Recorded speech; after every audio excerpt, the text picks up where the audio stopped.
একজন চেক দাতা চেক গ্রহীতাকে একটি চেক প্রদান করলে চেক গ্রহীতা আসলে কতদিনের মধ্যে মামলা করলে মামলাটি বৈধ বলে গণ্য হবে?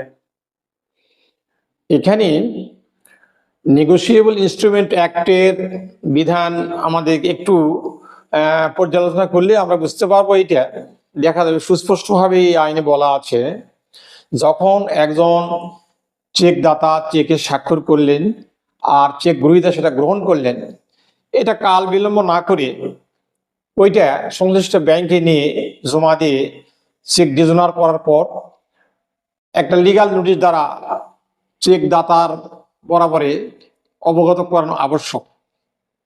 আর এই অবগত করানোর পর যখন উনি স্বাক্ষর করলেন, ঠিক সেই সময় থেকে 30 দিন পর্যন্ত উনি সময় পাবেন। এই 30 দিনের মধ্যে হয় চেক সন্তোষজনক জবাব দেবেন, অথবা তা চেক গ্রহীতা চেক দাতার নিকট থেকে যে টাকাটা পাবেন এই টাকাগুলি পরিশোধ করে একটা মিটমাট করবেন। এই জন্য 30 দিন সময় তার হাতে থাকে। ওই 30 দিন সময় অতিবাহিত হলেই উনি যদি কোনো মীমাংসা না করেন, উনি যদি কোনো আপোষে না আসেন, তাহলে চেক গ্রহীতা ব্যক্তি ওই চেক দাতার বিরুদ্ধে মামলা করতে পারবেন। ওই 30 দিনের পর থেকে আরো 30 দিন সময় উনি হাতে পাবেন।